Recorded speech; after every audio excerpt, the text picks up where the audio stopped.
하소서.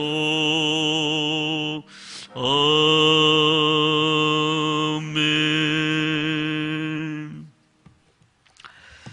네, 이 밤에 우리에게 주실 하나님의 말씀 신명기서 6장 10절에서 19절까지만 오늘 생각을 하도록 하겠습니다. 신명기서 6장 10절에서 19절까지의 말씀입니다. 우리 다 같이 한 절씩 교독하겠습니다. 내 하나님 여호와께서 내 조상 아브라함과 이삭과 야곱을 향하여 내게 주리라 맹세하신 땅으로 너를 들어가게 하시고 내가 건축하지 아니한 크고 아름다운 성읍을 얻게 하시며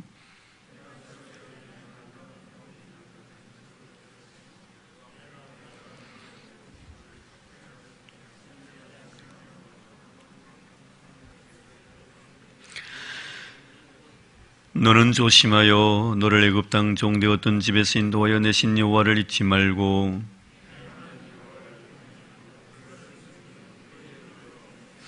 너희는 다른 신들고 내 사면에 있는 백성의 신들을 따르지 말라.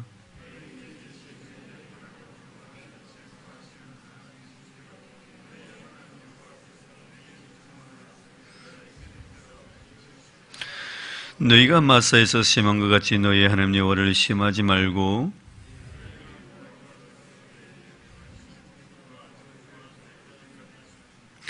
우리 18절 19절 같이 봉독합니다. 여호와께서 보시기에 정직하고 선량한 일을 행하라. 그리하면 내가 복을 받고 그 땅에 들어가서 여호와께서 모든 대적을 내 앞에서 쫓아내시겠다고 내 조상들에게 맹세하신 아름다운 땅을 차지하리니 여호와의 말씀과 같으니라. 아멘. 네, 모세는 지난 시간에 이어서 계속해서 이스라엘 백성들 이제 출애굽 제2세들입니다. 우리 신명기서 읽을 때마다 늘 그것을 염두에 두고 생각을 하셔야 됩니다.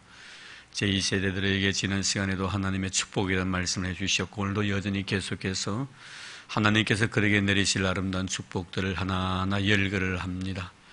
그러면서 동시에 한 가지 꼭 신신당부하면서 주의해야 될 사항을 하나 더 이야기를 하고 있는 것을 보게 되지요. 그것이 바로 하나님께서 주어진 그 축복보다 우리는 그 복을 우리에게 주시는 하나님께 시선을 맞춰야 된다. 바로 이것이거든요. 너희들이 축복을 받고 은혜를 입었을 때 하나님을 잊어버리지 말라. 하나님 잊어버리지 말라.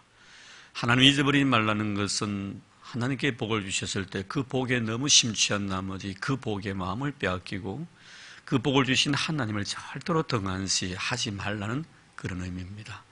오늘 그 메시지를 오늘 전달하고 있는데요. 그러나 하나하나 오늘 말씀 속에 나타나 있는 하나님이 우리에게 주시는 귀한 말씀에 대한 해석을 우리는 어떻게 받아야 될 것인가. 먼저 우리가 생각할 것은 무엇입니까? 오늘 10절에서 13절까지의 말씀에 나타나 있었습니다만 우리가 하나님 앞에 은혜를 입고 하나님 앞에 복을 받았을 때 더 조심해야 된다. 우리가 은혜를 입기 전, 복을 받기 전보다 은혜를 받고 난 뒤에, 복을 받고 난 뒤에 더 조심해야 된다 하는 그런 말씀을 우리에게 주시고 있습니다. 자, 먼저 10절에서 볼까요?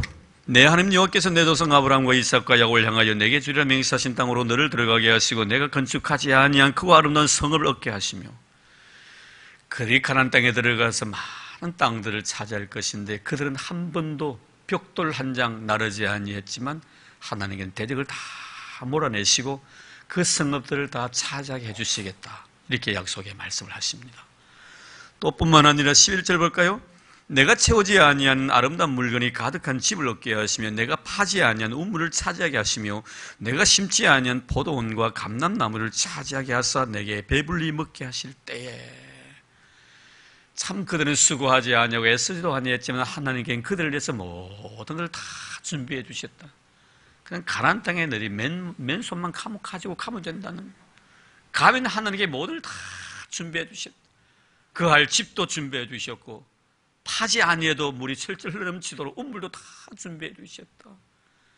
너희들이 채소를 가꾸지 아니해도 하나님 이미 다 채소까지 마련해 주셨다. 자, 이토록 너희들이 잘 먹고 잘 입고 배부를 때에 이때 이 말입니다. 이렇게 하나님 은혜 속에 그 축복을 누리면서 살아갈 때에 12절 말씀 보세요. 뭐라고 말합니까? 너는 조심하여 너를 애굽 땅 종되었던 집에서 인도하여 내신 여호와를 잊지 말고 이럴 때 조심하라 이 말씀. 은혜 받았을 때 참 조심하라. 우리가 복을 받았을 때 참 조심하라. 그렇죠 여러분. 그래서 오죽했으면 사도 바울은 우리에게 섰다고 생각하는 자는 넘어질까 조심하라고 말씀했겠습니까? 이런 왜 우리가 섰다고 생각하는 것입니까? 세워준 자가 누굽니까? 하나님이십니다. 근데 하나님을 잊어버리고 내가 선 것처럼 생각할 때, 이게 바로 섰다고 생각할 때 넘어질까 조심하라는 말씀이에요. 이때 넘어지는 거. 그렇다고 내가 가다가 뭐 돌부리에 걸려가 팍 넘어져가고 뭐 무릎이 깨지고 그런 것 아니죠. 어떻습니까 여러분? 이 넘어진다는 것은 이미 내가 마음에 교만하고 가득 차 있는 상태를 말하는 거예요. 내가 섰다고 생각하면 나도 모르는 사이에 내 마음속에 교만함이 가득 차게 되고, 교만한 마음을 가지고 있으면 사단의 먹잇감이 되고, 사단의 먹잇감이 되면은 아나무인이 되어버리고, 그것으로 인하여 자기 자신뿐만 아니라 모든 공동체와 가정에게, 이웃에게 큰 상처와 아픔을 남기는 자가 되어버리고 만 건설자가 아니라 파괴자가 되어버린다는 거예요. 세워주신 분이 우리 하나님이신데 내가 스스로 셌다고 생각하니까 결국에는 사단이 나를 시험하게 만들고 나를 통하여 세워준 그 아름다움들을 다 허물어버리게 된다는. 그럼 우리는 항상 마음이 교만해지지 아니하도록 조심하라. 내 마음속에 하나님을 잊어버리지 않도록 조심하라. 삼가 조심하라고 말씀합니다. 이런 그렇습니다. 우리가 넘어질 때 우리가 왜 넘어지는가 하는 것을 잘 우리가 알아야 되겠죠. 우리가 넘어지는 이유들을 가만보면 내가 가장 신앙적인 것 같고, 내가 가장 은혜를 많이 받은 것 같고, 내가 가장 경건한 것 같은 이런 착각들, 누누이 강조하지만 우리는 가장 불경건한 자들입니다. 내가 많이 은혜를 입을수록 이런 생각으로 자꾸 내 마음을 차지합니다. 하나님, 왜 이렇게 못된 것이 많습니까? 참 회개도 많이 한 것 같고 내려놓을 것도 많이 내려놓은 것 같았는데 아직도 바라보니 회개할 것이 너무나 많이 남아있고 내려놓을 것은 태산 것이 쌓여져 있는. 내가 과거에는 은혜를 입지 아니했을 때는 그거 몰랐습니다. 내려놓을 것이 있는지 없는 것인지 그 자체도 몰랐어요. 근데 은혜를 받고 나니까요, 내려놓을 것들이 너무 많은 거예요. 내려놓았는데 정말 은혜 속에 살아가는 사람은 더 내려놓을 것이 또 있는 거예요. 꺾어버렸는데 또 꺾을 것이 또 있고요. 깨트렸는데도 불구하고 또 깨트릴 것이 아직 여전히 내 마음속에 남아있는. 그래서 어떻게 고백합니까? 하나님, 다른 사람들은 이 정도 은혜 받으면 정말 진실하고 정직하게 살아가는 것 같은데 나는 이렇게 은혜 받고 이렇게 복을 받는데 불구하고 주님, 이것밖에 내가 되지 못합니다. 웬일입니까 하나님? 하나님, 나에게 더 큰 은혜를 주십시오. 더 큰 은혜를 주십시오. 이게 바로 여러분 은혜 받고 살아가는 사람의 모습이거든요. 넘어지지 않는 자의 특징이에요. 여러분, 우리가 언제 넘어집니까? 여러분, 높은 곳에 올라가면요 넘어지기요 쉬워요. 저는요 공포증이 좀 있어가지고요 높은 데 올라가면 현기증이 나. 여러분, 우리가요 제일 안전할 때가 어떻습니까? 땅에 딱 누워있으면요 넘어질 염려 하나도 안 해도 됩니다. 그렇지 않습니까 여러분? 땅에요 걸어가도 넘어질 염려가 되는데 내가 누워있으면 염려될 필요가 없는 거예요. 여러분, 우리가요 겸손한 마음으로 인생을 살아가면요 조금도 내 마음속에 넘어질 염려가 없는 것이지요. 섰다고 생각하는 자는 넘어질까 조심하라. 은혜 받고 난 뒤에, 주님 앞에 복을 받고 난 뒤에 높아지지 않도록 하라. 이런 우리가 산에 높이 올라가면 올라갈수록요 얼마나 내가 위험천만합니까? 인류 최초로 에베레스트 산을 정복했던 뉴질랜드의 탐험가였던 에드먼드 힐러리 경이 있습니다. 이분은 1919년에 태어나가지고 2008년에 이 세상을 떠난 사람입니다. 인류 최초로 에베레스트 산을 갖다 정복한 사람입니다. 이분이 정복하고 난 뒤에 그런 이런 말을 남겼습니다. 에베레스트에 오른 첫 인간이란 기록은 내게 중요하지 않다. 내게 중요한 것은 에베레스트 등정을 통해서 겸손과 관용을 배웠다. 참 높은 산에 올라갔는데요 자기의 이름이 에베레스트 산을 첫 등정한 사람이라고 기록된 것, 이것 자체가 내게 중요한 것이 아니에요. 정말 중요한 것은 그 산 꼭대기에 올라가지고 나는 겸손과 관용을 배웠다. 살아있는 산에 오르고 싶은 생각들이 간절하지요.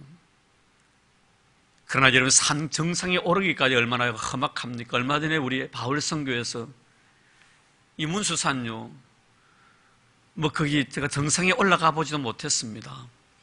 한 3분의 2 정도 갔을까요? 3분의 2 정도 가다가 중간에 내려왔었습니다.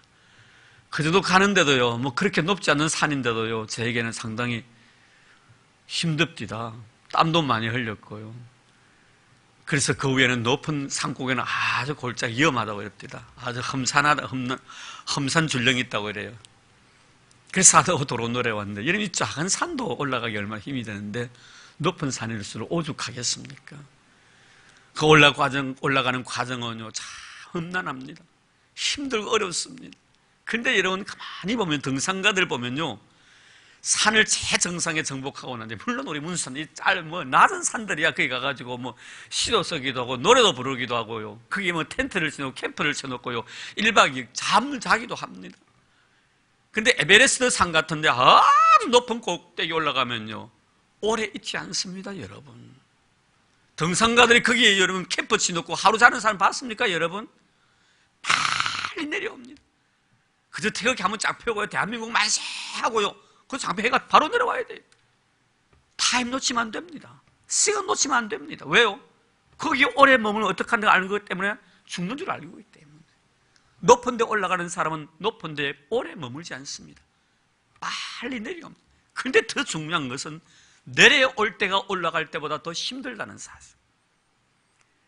여러분, 우리나라에 유명한 그런 등산가들이 있습니다만, 여러분 잘 아시고 있는 고상돈 씨, 또 고미영 씨, 또 얼마 전에 죽었던 박영석 씨, 이런 분들은요, 에베레스트 산을 갔다가 마치 자기 집 나다들지 떠나던 사람들입니다. 올라가다 죽은 것 아닙니다. 이 사람들 다 내려오다가 죽은 사람들. 올라가는 것보다 내려오는 것이 더 힘들다, 이 말씀이에요. 여러분, 영적 의미에서 무슨 의미를 말하는 것입니까? 우리가 하나님의 은혜를 입고 하나님의 복을 받는 과정은요, 얼마나 힘듭니까? 때는 금식 기도도 하고요, 때는 철학 기도도 하고요, 나를 날마다 10대의 처복 종을 시키면서 쫙 은혜 주옵소서. 간절하게 눈물 콧물 다 쏟으면서 하나님을 회개하고 은혜를 사모합니까? 또 그렇지 않습니까? 우리 지난 세월들 보십시오. 지금 우리가 하나님의 은혜 속에 살아가고 있습니다만 참 긴 세월들이었습니다. 저도 가끔 강대상에서 무릎 꿇고 기도할 때 내 어린 시절부터 지금 시절까지 주마등처럼 스쳐 지나갑니다. 못 모르고 정말 교회 생활했던 그 시절들, 하나님의 말씀 한번 듣고 싶어서 포가 쏟아지는 그런 순간 속에서 그 비닐우산 하나 들고 공책 하나 얻으려고, 책받침 하나 타려고, 결석 안 하려고 주일 오후 예배에 참석했던 그런 시절도 있었습니다. 그것이 하나 두 개 쌓여져가지고 지금 우리의 모습이 되었던 것이지요. 그런데 중요한 건 우리가 은혜를 받고 난 뒤에 내가 겸손해진다는 것은요, 참으로 힘든 것이라는 걸 우리에게 말씀해 주고 있는, 우리가 하나님 앞에 복을 받고 난 뒤에 정말 은혜를 입고 복을 받았다는 건 최정상이에요. 정상이 하나님 앞에, 하나님을 만나고 하나님 앞에 복을 받는 것 아닙니까? 하나님께 나에게 주신 이 모든 복들을 다 내려놓고, 하나님이 나에게 베푸신 그 은혜들을 다 내려놓고, 하나님 당신이셨습니다, 나는 아무것도 아닙니다, 오직 주님이십니다 라고 여러분 고백한다는 것이 그렇게 쉬운 일이 아니라, 올라가는 것보다 내려오는 것이 더 힘들고 어렵다는 것을 우리는 꼭 기억하길 바랍니다.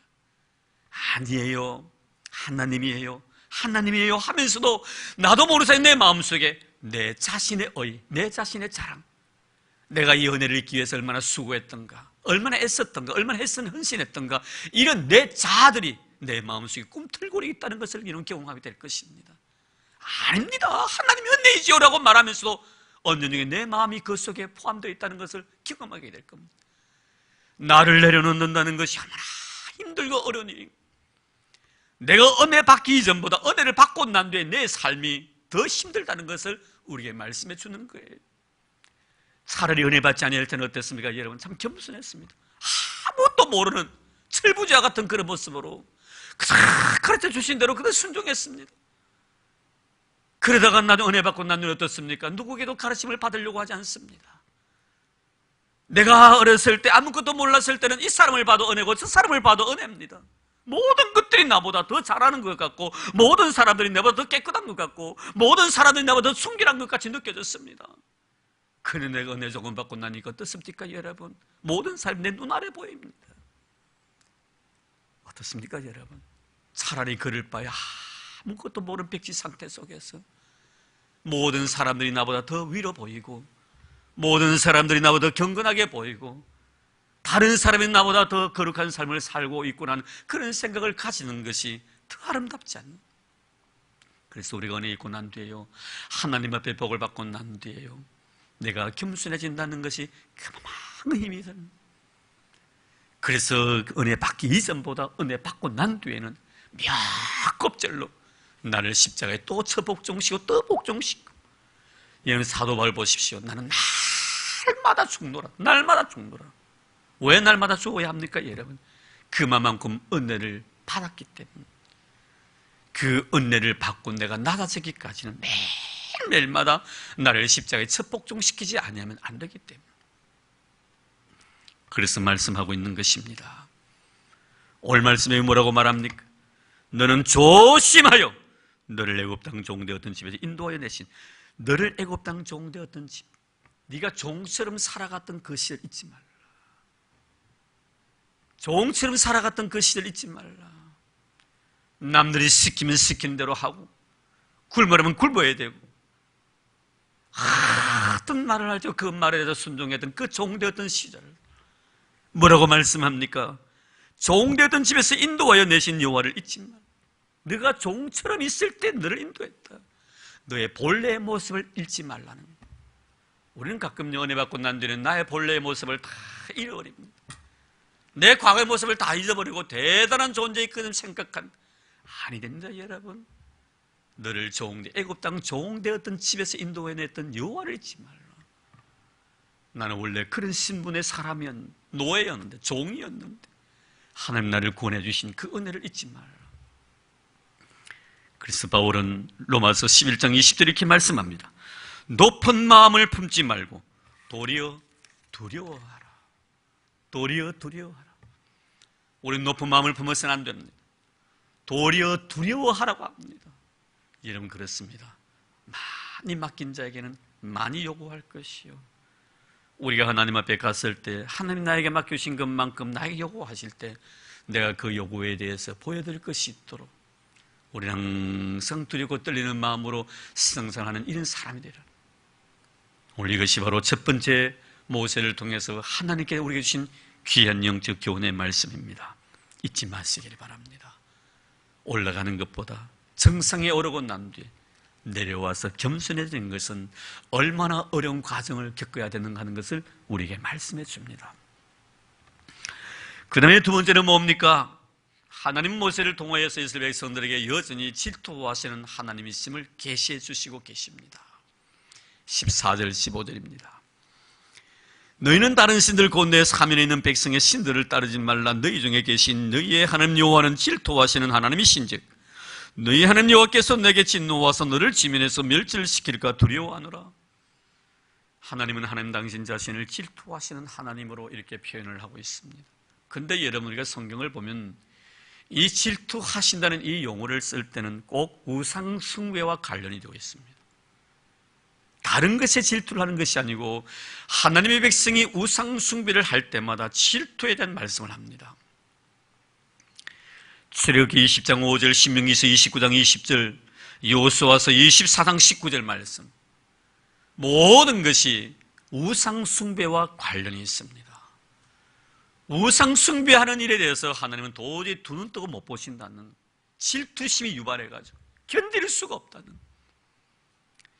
여러분 이것은 질투라는 것은 바로 사랑의 감정과 연결이 되어 있는 것이거든요. 얼마나 하나님께서 이스라엘 백성들을 사랑하고 계시는가 하는 것을 단적으로 증명해 주는 단어가 바로 질투라는 단어예요.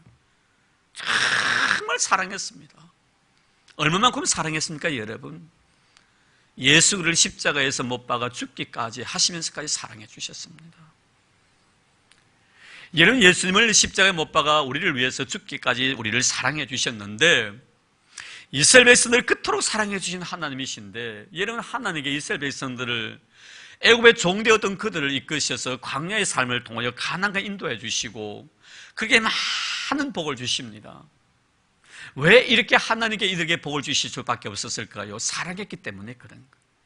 여러분, 우리가 그렇죠. 너와 나의 관계도 마찬가지입니다. 정말 너를 사랑하면요, 내가 주고 싶은 거 다 주는 거, 내 생명까지도 바치고 싶은 거. 정말 사랑하는 사람. 왜 부모들이, 엄마들이 자식을 위해서 생명을 갖다 버립니까, 여러분? 그만큼 사랑하기 때문에. 생명을 버릴 정도로 사랑하기 때문에 생명을 버리는 거예요. 그러면 오늘 영적 의미에서 하나님께서 우리를 위해서 예수님을 십자가에 못 박아 죽이셨는데, 예수님 바로 하나님 당신 자신의 신분입니다.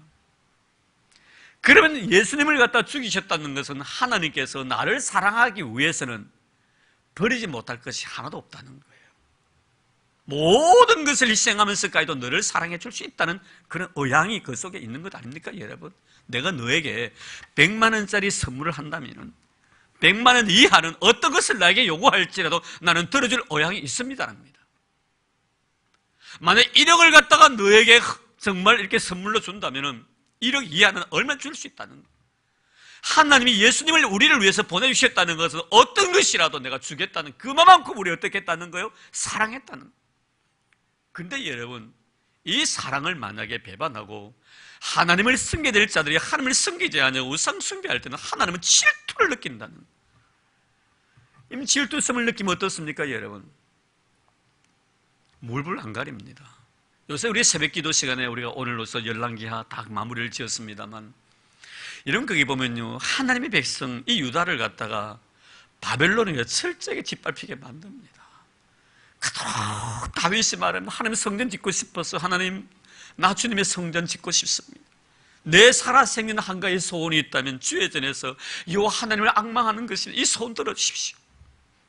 하늘에게 뭐라고 말씀하십니까? 너는 너무 피를 많이 흘렸기 때문에 네가 아니라 네 아들을 통해서 내가 이 성전을 짓겠다고 하십니다. 이런 그 소리 들었을 때 다윗은 참 기뻤습니다. 자기도 물론 사모한 그것 자체에 대해서 참 감사했지만, 그래서 하나님께로부터 응답을 받지요. 다윗아, 네가 내 성전을 짓는 것만으로 내가 이렇게 마음이 기쁠 수가 없다. 짓고자 하는 그 마음만 가지고도 내가 이렇게 마음이 기쁘다고 말씀했습니다. 여러분, 그토록 하나님께서 다윗이 그렇게 해설하게 하나님의 성전을 짓고자 원했을 때 다윗이 아니라 그의 아들 평강의 왕이었던 솔로몬을 통하여 성전을 지으셨고, 설계를 하나하나 다 하나님께 설계를 하셨습니다. 사이즈 하나하나 다 정해졌고, 그 성물마다 이것은 무엇으로 입히고 무엇으로 입히라 다 지시까지 다 하나님이 친히 성전을 지으셨어요. 그런데 여러분, 그건 어떻습니까? 그 귀했던 하나님의 성전, 하나님의 솔로몬의 성전을 짓고 난 뒤에 얼마나 마음이 기쁘셨던지, 내 백성들이 이곳에 와서 나에게 기도하는 건 내가 다 들어줄 것이다. 내 귀는 항상 이 성전의 길을 열고 있을 것이고 내 눈은 성전을 떠나지 않을 것이라, 이렇게까지 말씀하신 분이신데 결국은 바벨론에 의해서 철저하게 짓밟혀버립니다. 성전 다 해파되어 버립니다.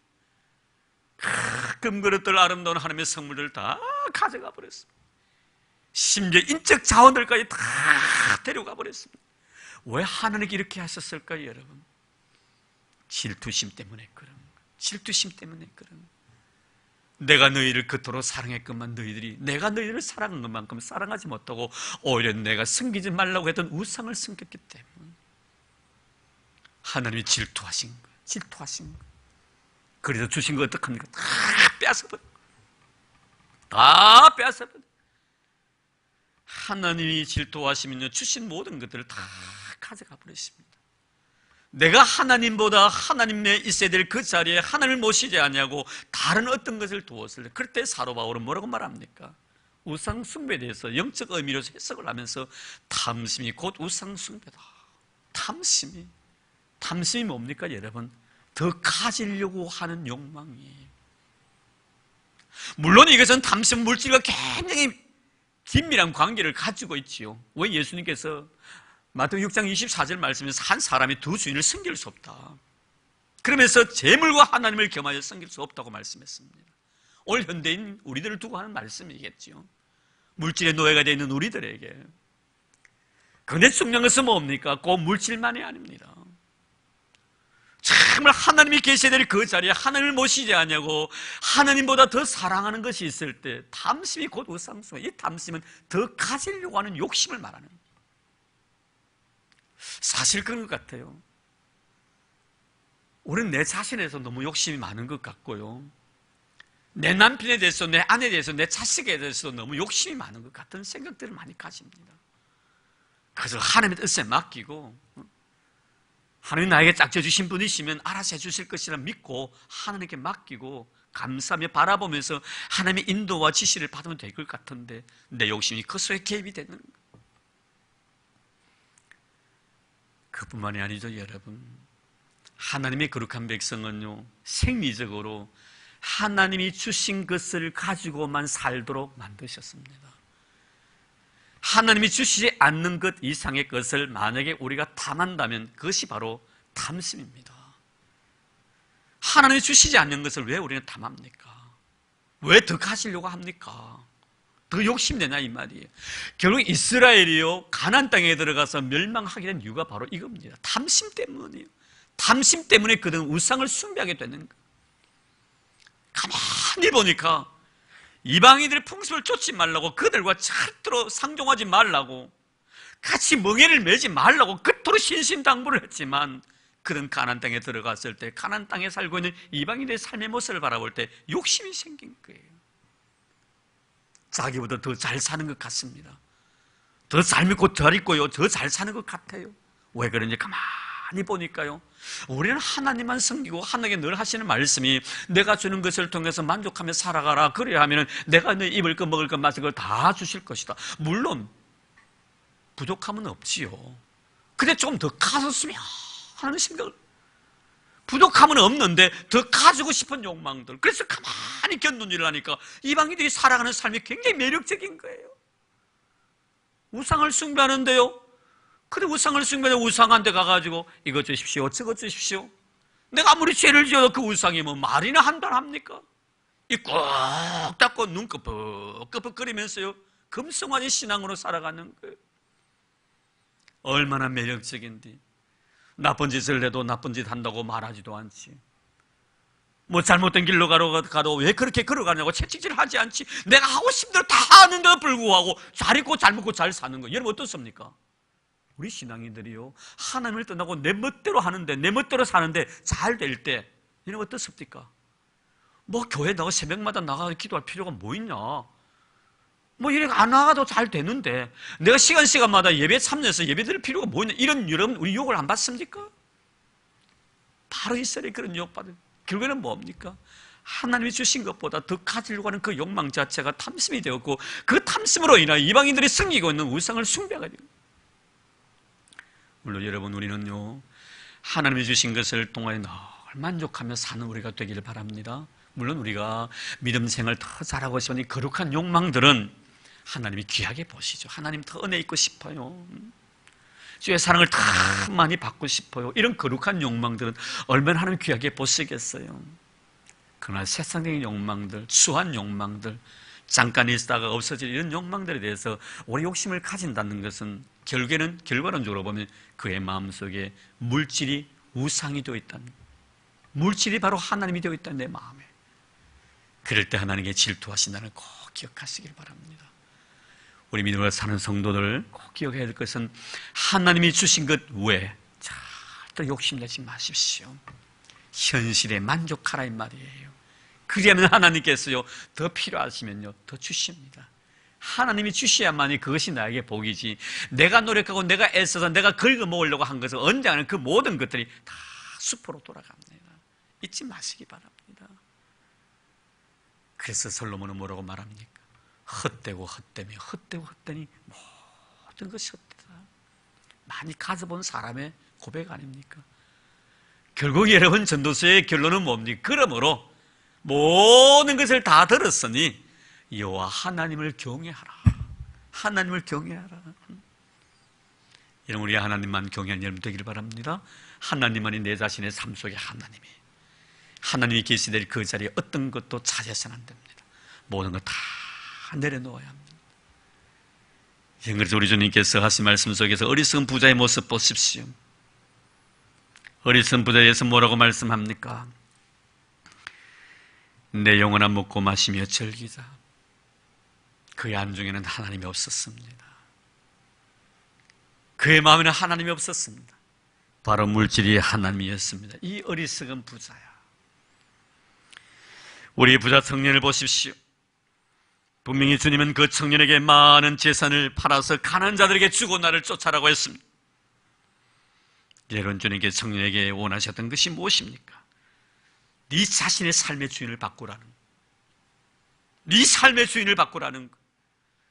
너는 지금까지 물질이 너의 기준이었다는 것. 이런 사실 그렇거든요. 이 청년이 만약에 가난했더라면요, 주님 앞에 나오지도 않았을 겁니다. 부자 청년이었기 때문에 주님 앞에 나와서 어떻게 해야 영생을 얻겠냐고 묻는 거예요. 내가 어떻게 해야? 이런 구원이란 것은, 영생이란 것은 내 자신의 행위에 의해서 이루어지는 것은 아닙니다. 어떻게 해야 된다는 말은 자기 자신의 의의를 자랑하고 싶은 거예요. 무엇을 통해서? 부자이니까. 돈을 많이 가지고 있으니까. 물질 자체가 자기 자신의 의의 기준이었습니다. 주님 뭐라고 말씀합니까? 그 팔아서 가난한 사람에 나눠주고 너 내쫓아라. 내가 너의 삶의 주인으로 바꾸라. 예수 그들을 내 삶의 주인으로 변화시키라는 거예요. 그러고 난 뒤에 너는 나를 쫓아라고 말씀하고 있습니다. 그렇습니다, 여러분. 내 자신의 삶의 주인들을 다 내려놓고, 내가 지금까지 주인 삼았던 모든 것들을 다 내려놓고 예수 그들을 주인으로 삼는 이런 삶으로의 전환이 있어야만이 네가 영생을 얻을 수가 있다. 오늘 여러분, 우리가 세상 살아가면서 내 마음속에 예수님 외에 다른 어떤 것이 내 마음을 차지하도록 해서는 안 됩니다. 내 의의가 있어서는 안 되고, 내 자랑도, 내 공로도 내 자신의 마음속에 남아있어서는 안 됩니다. 예수 외에는 아무것도 없어요. 이것이 바로 여러분, 하나님만 섬기는 자의 모습인 것입니다. 우상 숭배하면요, 하나님이 계셔야 될 자리에 다른 어떤 것이 있을 때는 하나님은 질투하시고, 질투하실 때는 나에게 주어졌던 모든 것들을 다 뺏어가신다는 것을 아셔야 됩니다. 내 건강도 치버리십니다. 내 재물도 치버리십니다. 심지어 내가 그토록 아끼고 소중히 여겼던, 내가 가장 사랑했던 내 주위에 있는 가장 가까운 인물까지도 하나님 데려가실 수도 있다는 것을 우리는 알아야 합니다. 주님께 질투를 하시기 전에 내가 주님 앞에 사랑받는 짓을 할 수 있는 이런 여러분들 되기를 주 이름으로 축복합니다. 그리고 마지막에 한 가지 더 생각할 것은 뭡니까? 하나님께서 우리에게 이런 말씀을 주시고 계명을 주시는데, 하나님이 우리에게 이런 계명을 주신 목적이 뭔가? 왜 하라 하지 말라고 하셨는가? 이것은 우리에게 복을 주시기 위해서 계명을 주시고 말씀을 주셨다는 것을 우리에게 말씀해 주고 있습니다. 17절 19절입니다. 너의 하나님 여호와께서 너에게 명하신 명령과 정거와 규례를 삼가 지키며 여호와께서 보시기에 정직하고 선량한 일을 행하라. 그리하면 내가 복을 받고 그 땅에 들어가서 여호와께서 모든 대적을 내 앞에서 쫓아내시겠다고 내 조상들에게 맹세하신 아름다운 땅을 차지하리니 여호와의 말씀과 같으니라. 하나님이 우리에게 왜 말씀을 주셨어요? 우리에게 복 주시기 위함입니다. 우리에게 화를 주기 위해서 하나님 계명 주신 건 아닙니다. 믿음으로 살아가는 사람들과 믿음이 없는 사람들의 삶의 모습 속에서 성경을 바라보는, 해석하는 방법의 차이가 있습니다. 항상 믿음으로 살아가는 사람은 성경 속에 복을 발견합니다. 그런데 믿음이 없는 사람은 항상 하나님이 하신 말씀을 갖다 복으로 생각하지 아니하고 저주로 생각합니다. 가령 예를 들면 그래요. 에덴 동산에 하나님께서 아름다운 과실과 아름다운 꽃과 나무와 열매를 많이 이렇게 해주셨어요. 그리고 아담과 이브를 만드셨습니다. 그리고 에덴 동산에 이렇게 생활하게 하시면서 그에게 말씀하신 것이 있죠. 뭐라고 말씀하십니까? 에덴 동산의 모든 과실은 네 임의대로 다 먹어라. 그러나 선과 악을 구별하는 저 나무의 과실만은 너가 먹으면 안 돼. 그것을 먹는 날에 너가 정령 죽으리라. 왜 이 말씀을 주셨습니까? 먹으면 죽으리라 하신 말씀은 영원히 그에게 그것을 따먹지 아니함으로 인해서 행복한 삶을 살게 하기 위한 하나님의 룰이었습니다. 우리도 그렇게 생각하잖아요. 그렇죠? 하나님께서 아담과 이브에게 저렇게 복을 주시기 위해서 저 중앙에 동산에 과일을 만드시고 저 특별히 선악을 알게 하는 나무 과실 먹지 말라고 하셨구나. 하나님 참 감사하다. 우리 영원한 복을 주시기 위해서 더 따먹지 말라 하셨구나. 이렇게 생각하는 거예요. 믿음의 사람들은. 그런데 믿음이 없는 사람은 어떻게 생각을 하십니까? 왜 그거 만들어놨냐 이거예요. 그 선악을 알게 하는 나무만 안 만들어놨으면 영원히 죄 안 짓고 살 건데 왜 만들어놨나? 여러분, 성경을 이렇게 해석하는 거예요. 믿음이 없는 사람은요, 하나님이 하신 일에 대해서 항상 부정적이에요. 그러나 믿음의 사람은 어떻습니까? 모든 것을 긍정적으로 보는 거예요. 오늘 하나님이 그렇게 말씀하셨거든요. 내가 너희에게 이렇게 가서 계명을 잘 지켜라. 지키면 너희들이 그 땅에서 하나님 주신 축복을 마음껏 누리리라 하신 말씀은 이스라엘 백성들에게, 하나님의 백성에게 복을 주기 위해서 이 계명을 주신 것이지 그들을 벌하시기 위해서 계명 주신 것입니까? 아닙니다. 이런, 그래서 하나님이 우리의 마음은요, 절대로 저주가 아닙니다. 우리에게 주시고자 원하시는 마음은 축복이에요. 그래서 지금 예레미야서에 보면 그렇게 말씀하고 있지 않습니까? 예레미야서 29장 11절 말씀에 보면은 여호와의 말씀이니라 너희를 향한 나의 생각을 내가 아나니 평안이요 재앙이 아니니라 너희에게 미래와 희망을 주는 것이다. 이 말씀 무슨 말씀이에요? 바벨론에 의해서 이제 너희들이 상김을 당할 것이다. 그런데 이것이 바로 하나님의 뜻이니까 하나님께 순종하라. 바벨론에게 들어가서 70년 동안 너희 포로 생활하는 것은 하나님이 너희를 저주하기에 아니라 너희에게 참 평안을 주기 위해서, 그리고 미래의 희망을 주기 위해서 너희에게 이렇게 하는 잠깐 동안의 연단의 시간을 보내게 하는 거예요. 믿음이 없는 사람을 생각할 때는 그 포로 생활이 너무나 고달프니까 하나님 우리를 저주하셨다고 하지만 여러분, 저주가 아닙니다. 더 좋은 것을 주시기 위해서 지금 예레미야서를 통해서 하나님 이 메시지를 던지시는 거예요. 이런 하나님 우리에게 주시는 것은 평안이요 재앙이 결코 아니라는 것을 꼭 기억하십시오. 오늘 우리가 말씀을 들을 때 우리 말씀 속에 우리가 은혜를 누리는 이유가 바로 그것 아닙니까? 왜 목사님 또 그런 말씀을 하십니까가 아니고, 하나님께서 목사님을 통해서 이런 말씀을 주시는 것은 우리에게 복 주시기 위함이구나, 복 주시기 위함이구나. 하나님이 우리에게 말씀 주시고 계명을 주시는 것은 우리에게 복을 주기 위함이지 우리를 저주하기 위함이 아니라는 거예요. 내가 잘되게 하기 위해서 하나님이 은혜를 주시는 것이지 나를 넘어뜨리게 하기 위해서 이렇게 말씀하신 거 아닙니다. 가령 예를 들면 그래요.